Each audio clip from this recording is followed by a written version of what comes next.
अस्सलाम वालेकुम अज़ीज़ तुलबा व तालिबात, मैं हूँ सैयद अरसलान बुखारी, आपका केमिस्ट्री का टीचर। बच्चों, आज हम जिस बाब को ख़त्म करके आए हैं, बाब नंबर 10, उसकी मश्क को हल करेंगे। इसकी मश्क काफ़ी लंबी है, इसलिए मैं इसको मुख्तलिफ़ हिस्सों के अंदर तकसीम करूँगा ताकि आपको आसानी से समझ आ जाए कि हमने इसको किस तरीके से हल करना है।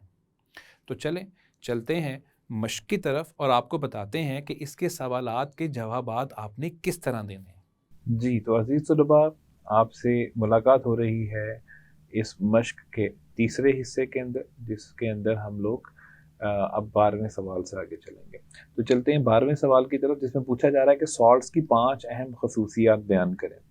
तो सॉल्ट्स की 5 अहम खसूसियात में पहले नंबर पे हम जिसका तज़किरा करेंगे वो ये है कि ये आयनिक कंपाउंड्स होते हैं।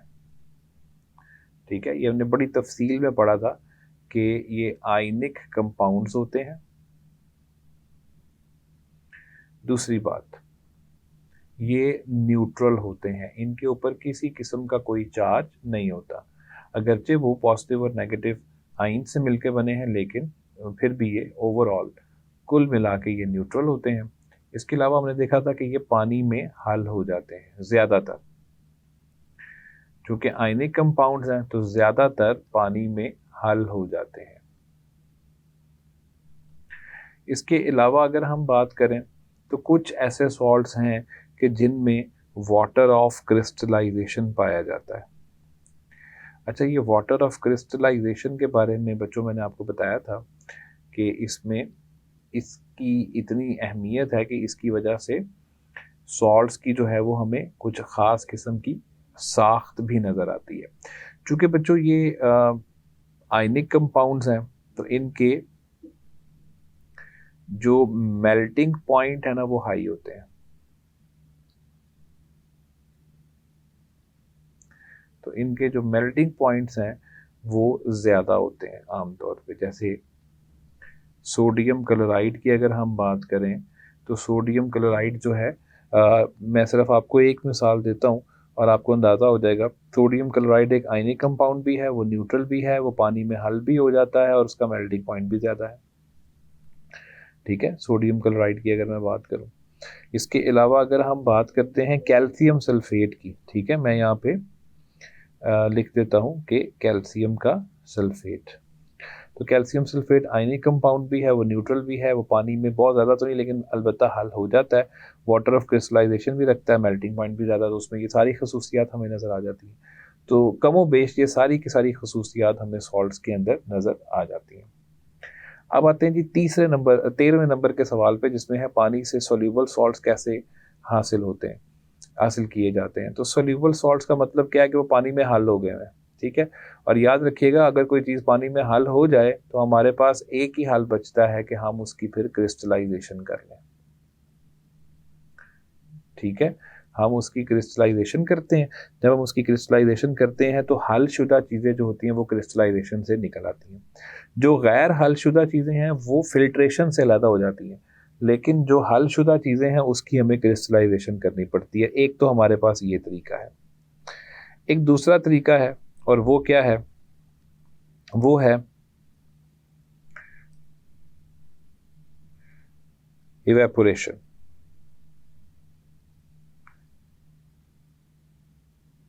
हमें इवेपोरेशन करनी पड़ती है, चूँकि आपको पता है कि फिर वो पानी में हल हुए हैं, तो इवेपोरेशन से क्या होगा?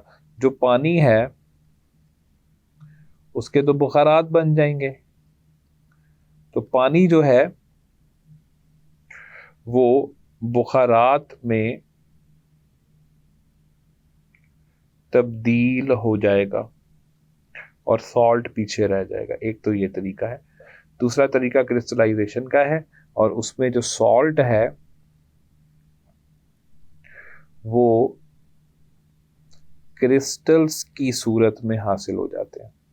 उसमें भी हमें जो है वो हीट करना पड़ता है, और सॉल्ट्स जो हैं वो क्रिस्टल की सूरत में हासिल हो जाते हैं ठंडा करने पर। तो ये दो तरीके हैं कि सॉल्यूबल सॉल्ट्स को हम हासिल कर सकते हैं। आते हैं अगले सवाल की तरफ, जिसमें कहते हैं कि जी पूछा जा रहा है कि इनसॉल्युबल सॉल्ट्स कैसे तैयार किए जाते हैं। याद कीजिए, हमने पढ़ा था कि इनसॉल्युबल सॉल्ट्स को बनाने के लिए हम क्या करते हैं? हम दो सॉल्युबल सॉल्ट्स के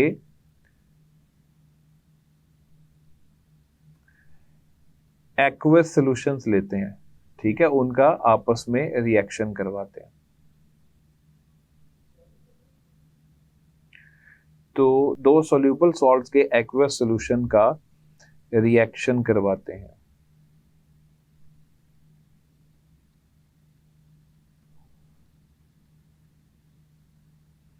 और उससे क्या बन जाता है, उससे सॉल्युबल सॉल्ट बन जाते हैं।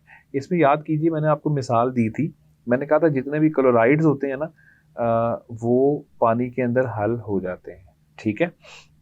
नाइट्रेट्स की अगर हम बात करें तो नाइट्रेट्स भी पानी के अंदर हल हो जाते हैं। मैं आपको मिसाल देता हूं कि अगर हम सिल्वर नाइट्रेट, जिसका फॉर्मूला होता है AgNO3, सिल्वर नाइट्रेट AgNO3 इसका फॉर्मूला है, अगर हम इसका रिएक्शन करवाते हैं फर्ज कीजिए सोडियम क्लोराइड के साथ, ठीक है, तो आप देखेंगे कि हम इसके साथ भी AQ लिखेंगे। AQ का मतलब है ये पानी में हल हुआ है, एक्वस सॉल्यूशन है, और ये भी पानी में हल हुआ है, एक्वस सॉल्यूशन है। लेकिन जब इनका रिएक्शन होता है ना बच्चों, तो इसके रिएक्शन से बनता है सिल्वर क्लोराइड। और सिल्वर क्लोराइड ऐसा क्लोराइड है जो पानी में हल नहीं होता, और ये सॉलिड की फॉर्म में यानी PPT प्रेसिपिटेट की फॉर्म में हासिल हो जाता है, और साथ में सोडियम नाइट्रेट बनता है। और सोडियम नाइट्रेट मैंने अभी आपको बताया कि सारे नाइट्रेट पानी में हल होते हैं। वैसे तो सारे क्लोराइड्स भी होते हैं, लेकिन सिल्वर क्लोराइड जो है वो पानी में हल नहीं होता। तो आप देखें कि इस तरीके से हमने ये एक इनसॉल्युबल सॉल्ट जो है वो तैयार कर लिया। तो इसका तरीकाकार सिंपल ये है, सादा सा तरीका है कि दो सॉल्युबल सॉल्ट्स के एक्वस सॉल्यूशन बनाएं, चूंकि वो सॉल्युबल में पानी में हल हो जाएंगे, एक्वस सॉल्यूशन बन जाएंगे, उनका आपस में रिएक्शन करवा दें, उससे एक इनसॉल्युबल सॉल्ट बनेगा, जैसे यहाँ पे सिल्वर क्लोराइड बन गया, साथ में सॉल्युबल बन जाएगा। जो सॉल्युबल बन गया, अब जाहिर है जो इनसॉल्युबल बना मैं ऊपर बता कर आए उसको फिल्ट्रेशन से अलग कर लें, और जो ये सॉल्युबल बन गया उसको क्रिस्टलाइजेशन से अलग कर लें। तो इनसॉल्युबल सॉल्ट्स बनाने का ये एक आसान तरीन तरीका है। 15वें सवाल में आते हैं जी, सॉल्ट न्यूट्रल क्यों होता है, मिसाल से वजाहत करें। बच्चों इसके लिए मैं एक दफ़ा आपको फिर से बताना चाहूँगा कि वो जो लेक्चर है सॉल्ट की खसूसियात, एक दफ़ा वो लेक्चर आप सुने, आपको ये वजाहत के साथ वहाँ मिल जाएगा। मैंने इसकी बड़ी तफसील वहाँ पर दी थी। मैं यहाँ पे फिर से बता देता हूँ कि सॉल्ट न्यूट्रल क्यों होता है, क्योंकि उसमें जो चार्जेस होते हैं वो बराबर हो जाते हैं। तो जब चार्जेस बराबर हो जाते हैं तो फिर वो एक दूसरे को कैंसिल कर देते हैं, और कैंसिल करने की वजह से हम कहते हैं कि उनके ऊपर कोई और चार्ज नहीं आता। मैं इसमें आपको मिसाल देता हूँ किसकी, मैं आपको यहाँ पे मिसाल देता हूँ सोडियम सल्फेट की, Na2SO4। सोडियम सल्फेट को जैसे ही हम पानी में हल करते हैं, ये दो सोडियम के आइंस बनाता है +1 चार्ज के साथ, और SO4 का एक रेडिकल बनता है -2 चार्ज के साथ। अच्छा, अब ज़रा गौर कीजिए, अब यहाँ पर अगर हम देखें तो पॉजिटिव आइंस यानी मस्बत चार्ज वाले आइंस 2 बन रहे हैं, और मनफी चार्ज वाला आइन 1 बन रहा है, जिसकी वजह से यहाँ पे आइंस का बैलेंस जो है ना, यानी अगर मैं आइंस की बात करूं मस्बत और मनफी की, वो बराबर नहीं है, लेकिन चार्ज तो बराबर है। जरा गौर करें, ये रहा +1 चार्ज, लेकिन +1 वाले बन कितने रहे हैं बच्चों, +1 वाले 2 बन रहे हैं। इसका मतलब है जब हम इसके चार्ज को मल्टीप्लाई करेंगे 2 के साथ तो ये हो जाएगा +2, और इसके ऊपर चार्ज आपको नजर आ रहा है -2। तो +2 और -2 एक दूसरे के इफेक्ट को कैंसिल करेंगे तो मुकम्मल चार्ज जो आएगा वो न्यूट्रल होगा। तो साबित हुआ कि मुकम्मल चार्ज इस पर कोई नहीं आएगा। वजह ये है कि आइंस भले बराबर नहीं है, आप देखें पॉजिटिव आइंस ज्यादा बन रहे हैं, नेगेटिव आइंस कम बन रहे हैं, लेकिन चार्ज बराबर है। इस वजह से हम कहते हैं कि ओवरऑल यानी कुल मिला के मुकम्मल तौर पे, कामिल तौर पे वो क्या है, न्यूट्रल है। 16वें सवाल की तरफ आते हैं, खुराक को महफूज करने वाले एक एसिड का नाम बताएं। तो जनाब एसिटिक एसिड इसकी बेहतरीन मिसाल है। तो एसिटिक एसिड इसकी शानदार मिसाल है, जिसके काम ही यह है कि उसने खुराक को महफूज करना है, और खुराक को महफूज करने के साथ साथ उसने खुराक को जायका भी देना होता है। तो ये एक प्रिजर्वेटिव की सूरत में उसमें डाला जाता है। ये एसिटिक एसिड का फॉर्मूला है जो मैंने आपके सामने लिख दिया है। जी, तो बच्चों अब आते हैं 17वें सवाल की तरफ, जिसमें वो कह रहे हैं कि मंदरजा झैल में मौजूद एसिड्स के नाम बताएं। तो चलें इनके एसिड्स को देख लेते हैं। चूंटी का जो डंग है उसके अंदर जो एसिड होता है उसको हम कहते हैं कि वो फॉर्मिक एसिड है। ठीक है जी, तो वो होता है फॉर्मिक एसिड। और फॉर्मिक एसिड का जो फॉर्मूला है ना बच्चों, वो फॉर्मूला होता है HCOOH। ये फॉर्मूला फॉर्मिक एसिड का होता है। सिरके में, तो सिरके के अंदर जो है वो हमारे पास इसके अंदर एसिटिक एसिड होता है, अभी हम उसको पढ़कर आए ही हैं। तो इसमें एसिटिक एसिड मौजूद होता है, और एसिटिक एसिड का फॉर्मूला भी मैं अभी आपको बताता हूँ। इसका फॉर्मूला अभी मैं बता कर ही आया हूँ, CH3COOH। ठीक है जी, तीसरे नंबर पे वो कह रहे हैं कि सिट्रस फ्रूट्स के अंदर, तो नाम ही है आपको बता रहा है कि इसके अंदर सिट्रिक एसिड होता है। और बच्चों सिट्रिक एसिड का फॉर्मूला जो होता है वो है C6H8O7। तो ये इसका एक सादा सा फॉर्मूला है। और अगर हम आते हैं फटे हुए दूध पे, तो इसमें लैक्टिक एसिड होता है।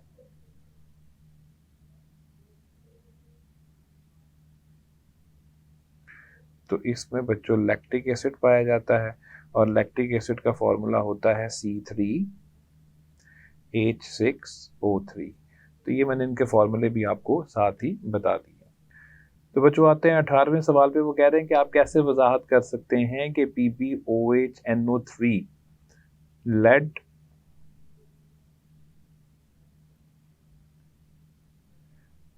Hydro oxide nitrate. वो कह रहे हैं कि आप कैसे बता सकते हैं कि ये एक बेसिक सॉल्ट है।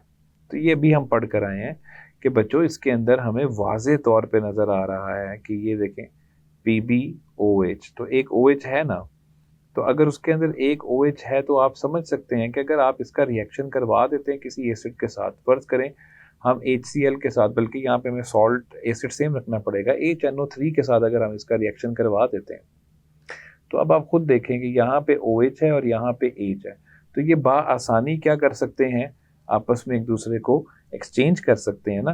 तो जब ये एक दूसरे को करेंगे, एक जगह दूसरे की जगह लेंगे, तो यहाँ से H और OH मिलके क्या बना देगा, वाटर, यानी पानी बन जाएगा, और PbNO3 2 हो जाएगा। तो अब अगर आपसे वजाहत मांगी जाती है कि बताएं जी क्यों ये एक बेसिक सॉल्ट है, तो आपने कहना है कि चूंकि इसके अंदर OH मौजूद है, और ये किससे बना है, ये बना है नामुकम्मल न्यूट्रलाइजेशन से, इसलिए जी ये अभी भी न्यूट्रलाइज हो सकता है, इसलिए हम इसको बेसिक सॉल्ट का नाम देंगे। 19वें सवाल की तरफ आते हैं। आपको एक एसिडिक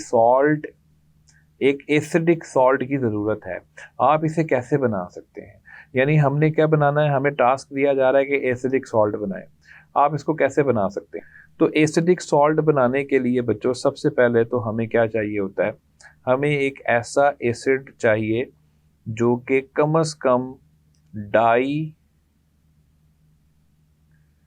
प्रोटिक हो। ठीक है, डाई प्रोटिक का मतलब है कि उसमें 2 प्रोटॉन हो कम से कम। इसको डाई प्रोटिक भी कहते हैं और इसको डाई बेसिक एसिड भी कहते हैं। ठीक है, इसके 2 नाम हैं, जैसे कि H2SO4। अब हमें नजर आ रहा है कि इसमें 2 H मौजूद है, तो जिसके अंदर 2 H मौजूद हो उसको डाई प्रोटिक या डाई बेसिक एसिड कहा जाता है। तो हम ये इस्तेमाल करेंगे बच्चों। तो ये देखिए, ये है H2SO4 यानी सल्फ्यूरिक एसिड, और इसका रिएक्शन करवा देंगे एक स्ट्रॉन्ग किस्म की बेस के साथ, एक ताकतवर बेस के साथ, जैसे कि NaOH। अच्छा, अब आप देखें इसमें क्या मौजूद है, OH मौजूद है 1, लेकिन हाइड्रोजन कितने हैं, 2।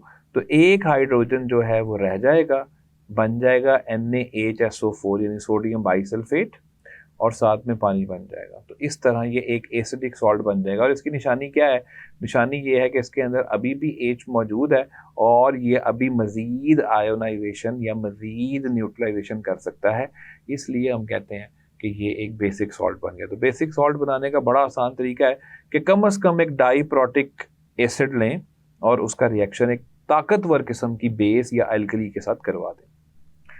20वां सवाल है जी, प्लास्टर ऑफ पेरिस बनाने के लिए, plaster of Paris, plaster of Paris जो है ये एक तो इसके मेडिकल अफादियत अपनी जगह पर,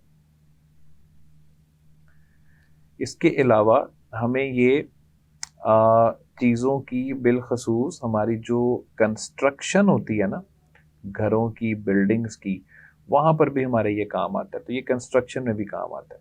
वो कह रहे हैं कि इसको बनाने के लिए कौन सा सॉल्ट इस्तेमाल करते हैं, तो बच्चों याद रखिएगा इसके लिए हम कैल्शियम सल्फेट जो है ना उसका इस्तेमाल करते हैं, ठीक है। अब जो कैल्शियम सल्फेट होता है ना उसका फॉर्मूला होता है CaSO4 और उसके साथ 2 पानी के मॉलिक्यूल्स जुड़े होते हैं, यानी वाटर ऑफ क्रिस्टलाइजेशन 2 जुड़े होते हैं ये, और इसी को जिप्सम भी कहा जाता है, ठीक है। अच्छा, अगर हम इसको थोड़ा सा हीट करते हैं, थोड़ा सा गर्म करते हैं, ये अपना वाटर ऑफ क्रिस्टलाइजेशन लूज कर देता है, ठीक है। तो जब ये लूज करता है तो ये प्लास्टर ऑफ पेरिस की सूरत में जाना शुरू हो जाता है। तो प्लास्टर ऑफ पेरिस को बनाने के लिए हम कैल्शियम सल्फेट यानी जिप्सम का इस्तेमाल करते हैं। तो मैं उम्मीद करता हूँ कि आप लोगों को ये सवाल जो हैं वो समझ लग चुके होंगे। इसके साथ ही आपके ये जो शॉर्ट क्वेश्चंस हैं या मुख्तसर सवालात हैं 20 के 20, उनका बड़ा मुफस्सिल और बड़ी तफसील के साथ मैंने जवाब आपको दे दिया। अब चलते हैं इंशाइया तर्ज के सवालात में और देखते हैं कि वो हमने लेक्चर्स में किए हैं या नहीं किए हैं। जो वहाँ पे हमने पहले कर लिए हैं उनको हम नहीं करेंगे, मैं थोड़ी थोड़ी वजाहत उनकी पेश कर देता हूँ। जी तो बच्चों, इंशाइया तर्ज के सवालात ज़्यादातर वही हैं जिनको मैं पहले आपको करवा चुका हूँ। इसमें ब्रोंस्टी-लोरी तसव्वुर के मुताबिक एसिड और बेस की तारीफ़ करें, ये भी हम लेक्चर में पढ़ चुके हुए हैं। एसिड और बेस के लेविस का नज़रिया भी पढ़ चुके हैं। पानी की ऑटो आयोनाइजेशन और पीएच जो है उसकी डेरिवेशन भी हम पढ़ चुके हैं। सॉल्ट की तारीफ़ और उसकी अहम खसूसियात भी हम पढ़ चुके हैं। तो ये सारे वो सवालात हैं जिन सवालात को बहुत ज़्यादा तफसील के साथ मैं आपके कोर्स में पहले ही करवा चुका हूँ। तो इसमें जिसको भी कोई मसला आ रहा है, मैं ये सजेस्ट करूँगा, मैं ये मशवरा दूंगा कि वो एक दफ़ा जो लेक्चर्स हैं उनको गौर से सुन ले, तो उसके सारे मसाइल खुद ब खुद हल हो जाएंगे। जी तो बच्चों, आते हैं 8वें सवाल में। चूँकि इसको हल करने की ज़रूरत है तो इसको हम जल्दी जल्दी से हल कर लेते हैं। वो कह रहे हैं कि 0.1 मोलर सोडियम हाइड्रोक्साइड सोल्यूशन और 0.1 नाइट्रिक एसिड, इनका रिएक्शन हो रहा है। तो हम करवा के देख लेते हैं। ये रहा नाइट्रिक एसिड जिसका फॉर्मूला है HNO3 और ये रहा सोडियम हाइड्रोक्साइड जिसका फॉर्मूला है NaOH। अच्छा, HNO3 और NaOH जो है वो मिलके बनाते हैं NaNO3 यानी सोडियम नाइट्रेट, और साथ में पानी बनता है। अब वो ये पूछ रहे हैं कि ये किस किस्म का सॉल्ट बनेगा। तो आप देख लें कि बनने वाले सॉल्ट में ना H है ना OH है, तो ये एक न्यूट्रल सॉल्ट बनेगा। तो सोडियम नाइट्रेट जो है बच्चों वो एक न्यूट्रल सॉल्ट है, तो ये एक न्यूट्रल सॉल्ट बनेगा।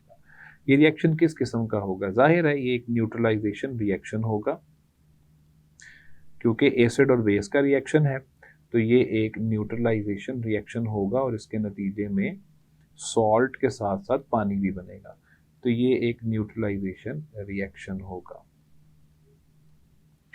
ये सोल्यूबल होगा या इनसोल्यूबल? तो तमाम नाइट्रेट सोल्यूबल होते हैं, इसलिए बच्चों ये सोल्यूबल सॉल्ट होगा। ये कुलिया ज़हन में बिठा लें कि तमाम नाइट्रेट्स जो हैं वो सोल्यूबल होते हैं। अगर ये सोल्यूबल है तो इसे दोबारा कैसे हासिल किया जा सकता है? हमने पढ़ा है कि या तो आप क्रिस्टलाइजेशन कर लें, बेहतरीन हल तो क्रिस्टलाइजेशन का है, नहीं तो मैंने आपको बताया कि हम एवेपोरेशन भी कर सकते हैं। तो ये 2 तरीके हैं, या क्रिस्टलाइजेशन कर लिया जाए या एवेपोरेशन कर ली जाए। सवाल नंबर 9 पर आते हैं। HCl सॉल्ट्स की सिर्फ एक सीरीज़ बनाता है और हमें वजाहत करनी है। वजह क्या है? आपके सामने है कि उसमें हाइड्रोजन ही एक है, तो वो सॉल्ट्स की एक ही सीरीज़ बनाएगा। मैं आपको मिसाल दे देता हूँ। फ़र्ज़ कीजिए कि अगर हम HCl का रिएक्शन करवाते हैं NaOH के साथ, ठीक है। तो जैसे ही हम NaOH का रिएक्शन करवाएंगे HCl के साथ, तो हमारे पास यहाँ से बन जाएगा NaCl और साथ में बनेगा पानी। अच्छा, अब आप ज़रा गौर कीजिए कि चूँकि इसमें एक ही H था वो रिप्लेस हो गया, वो एक्सचेंज हो गया, वो अपनी जगह से हट गया और उसकी जगह पर Na आ गया। अब चूँकि मज़ीद H हमें नज़र नहीं आ रहा, इसका मतलब है कि यहाँ पे न्यूट्रलाइजेशन रुक गई। तो HCl जो है वो सिर्फ एक ही सीरीज बनाता है सॉल्ट्स की। H2SO4 दो बनाएगा, वजह उसमें दो H पॉजिटिव है। तो इसकी हम वजाहत कुछ इस तरह कर देते हैं कि H2SO4 जब हम इसका रिएक्शन करवाते हैं NaOH के साथ, तो बच्चों ये बनाता है पहले हिस्से में एक H और एक OH जो है वो हटते हैं और इसके नतीजे में बनता है NaHSO4। ये रहा पहली सीरीज। तो पहली सीरीज में सोडियम बाइसल्फेट बनता है और फिर अगर इस सोडियम बाइसल्फेट का मज़ीद रिएक्शन हम करवा दें NaOH के साथ, तो ये मज़ीद रिएक्शन करके फिर बिल आखिर Na2SO4 में मुंतकिल हो जाता है। तो यहाँ पे इसकी न्यूट्रलाइजेशन रुक जाती है, क्योंकि अब बनने वाले सॉल्ट में ना तो कोई H पॉजिटिव नज़र आ रहा है, ना ही कोई OH नेगेटिव हमें नज़र आ रहा है। और अगर हम H3PO4 की बात करें तो ये तीन सीरीज़ बनाएगा और इसकी तीन सीरीज़ आपके सामने है कि अगर आप H3PO4 को लेते हैं और इसका रिएक्शन करवा देते हैं NaOH के साथ। मैं इसलिए मसावातें लिख रहा हूँ क्योंकि आप देखें नीचे उन्होंने लिखा हुआ है कि ज़रूरी मसावातें जो हैं उनको तहरीर करें। तो इसके नतीजे में बनेगा NaH2PO4। पहले हिस्से में एक H पॉजिटिव जो है वो निकलेगा अपनी जगह से, फिर ये NaH2PO4 जो है इसके अंदर एक और NaOH दाखिल होगा, एक H निकल जाएगा तो पीछे एक H रह जाएगा, ये बन जाएगा NaHPO4 और चूंकि Na दो हो गए तो Na2HPO4 हो जाएगा और साथ में पानी निकल जाएगा। और फिर आखिरी हिस्से के अंदर Na2HPO4 जो है वो अपना आखिरी H भी निकाल देगा और फिर ये बन जाएगा Na3PO4। तो इसने तीन सीरीज के अंदर जो है वो सॉल्ट्स बनाए हैं। तो जितने H होंगे उतनी ही सीरीज बनेगी सॉल्ट की। जी, तो बच्चों आते हैं 10वें सवाल की तरफ। चूँकि ये वो सवाल आते हैं जिनको हमने लेक्चर के दौरान जो है वो इस तरह से नहीं पढ़ा हुआ, इसलिए मैं आपको करवा रहा हूँ। तो हाइड्रोक्लोरिक एसिड और एल्यूमिनियम के दरमियान वो कह रहे हैं कि ये जो हम रिएक्शन बता रहे हैं ना, इन रिएक्शंस की मसावातें लिखें और फिर उनको मतवाजन भी करें, यानी उनको बैलेंस भी करें। तो दोनों काम करने हैं हमने। तो आते हैं पहले हिस्से की तरफ। कह रहे हैं जी हाइड्रोक्लोरिक एसिड और एल्यूमिनियम का रिएक्शन। तो ये रहा एल्यूमिनियम और उसका रिएक्शन करवाते हैं हाइड्रोक्लोरिक एसिड के साथ। याद कीजिए कि हाइड्रोक्लोरिक एसिड एक एसिड है, एल्यूमिनियम एक मेटल है, तो इनके मिलने से सॉल्ट बनेगा। इनसे एल्यूमिनियम क्लोराइड बनता है AlCl3 और साथ में हाइड्रोजन गैस जो है वो खारिज हो जाती है। तो हम क्या करते हैं कि हम सबसे पहले हाइड्रोजन और क्लोरीन वगैरह को बैलेंस करने की कोशिश करते हैं। तो बच्चों इसमें होगा क्या, चूँकि क्लोरीन यहाँ पे हमें 3 नज़र आ रहे हैं, ठीक है, और क्लोरीन यहाँ पर 1 है, लेकिन अगर मैं हाइड्रोजन यहाँ पे HCl के साथ 3 लगाता हूँ ना, फ़र्ज़ कीजिए, तो हाइड्रोजन बैलेंस नहीं होता। इसलिए मैं क्या करता हूँ, मैं इसके साथ 6 लगा देता हूँ। मैं अभी 6 की मंतक समझाता हूँ आपको। अब इससे क्या होगा, हाइड्रोजन 6 हो गए, तो हाइड्रोजन 6 होने के साथ अगर मैं यहाँ 3 लगा दूँ तो ये 3 मल्टीप्लाई जब 2 से ज़र्ब होगा तो ये 6 हो जाएंगे। और अब क्लोरीन आप देखो कि क्लोरीन यहाँ पर 6 है, ये 6 जो है वो इससे मल्टीप्लाई होगा, ठीक है, तो यहाँ 3 है। अगर मैं इसके साथ 2 लगा दूँ बेटा तो ये 6 हो जाते हैं। चूँकि एल्यूमिनियम 2 हो गए हैं तो इसलिए मैं यहाँ 2 लगा दूंगा, तो ये पूरी इक्वेशन, पूरी मसावात जो है वो बैलेंस और मतवाजन हो जाएगी। आगे जी सल्फ्यूरिक एसिड और कॉपर ऑक्साइड। तो ये एसिड बेस रिएक्शन है जी। H2SO4 सल्फ्यूरिक एसिड है और उसका रिएक्शन हम करवा रहे हैं कॉपर ऑक्साइड के साथ। ये एक न्यूट्रलाइजेशन रिएक्शन होगा। इसके लिए यहाँ बनेगा कॉपर सल्फेट CuSO4 और साथ में बनेगा पानी। ये पहले से ही मतवाजन है तो इसके लिए हमें कुछ भी करने की ज़रूरत नहीं है।